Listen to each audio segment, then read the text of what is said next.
Bon, une petite vidéo de nouvelles par rapport à cette fabrication d'un électrolyseur. Donc là, je rencontre les premiers problèmes.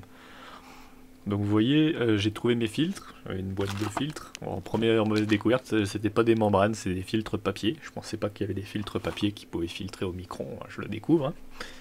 Je l'ai essayé de passer avec donc mon multimètre. Quand je mesure en fait sur le papier sec, évidemment, donc j'ai une résistance qui tend vers l'infini. Quand je le mouille avec de l'eau, pareil, j'ai une résistance qui tend vers l'infini. J'ai essayé de mettre de l'eau salée. Et là j'arrive, donc en plaquant bien. Voilà, pour montrer ça. Puis ça dépend, en plus ça varie. Ah bah là j'ai de nouveau un truc qui tend vers l'infini. Alors si je plaque bien d'un côté et de l'autre, que j'appuie comme une brute. Voilà, là on est à 300.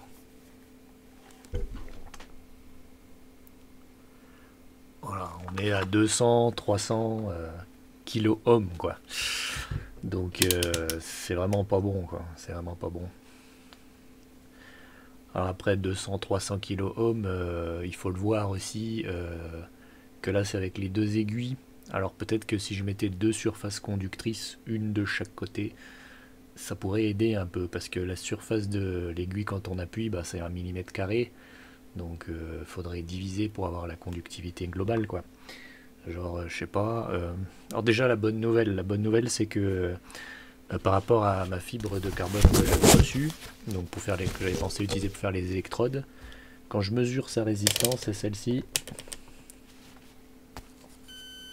Là vous voyez ça bip. La résistance elle est elle varie entre 2 et 5 ohms en fonction de la distance qu'on met sur les aiguilles.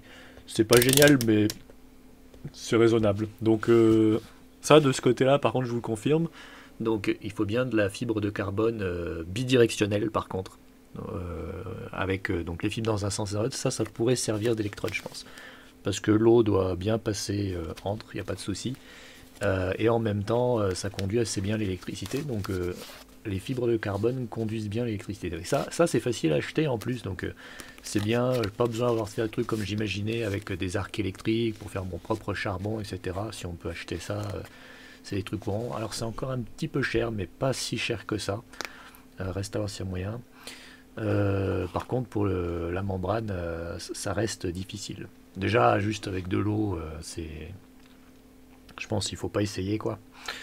Par contre, avec un sel, ça peut conduire, mais je me demande si de l'eau salée normale, ça conduit pas mieux que de l'eau salée imprégnée dans un papier comme ça. Et puis l'autre problème que j'ai, c'est qu'évidemment, ça craint l'eau, donc ça se déchire comme un rien une fois que c'est mouillé, donc ça va pas pouvoir faire l'affaire.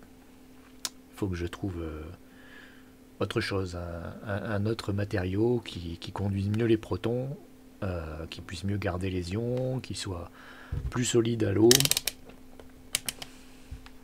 Donc retour à la case départ pour la membrane. Par contre, pour utiliser le fibre de carbone comme composite, là on est plutôt bien quoi. Voilà, je vous tiendrai au courant si j'arrive à trouver une autre solution.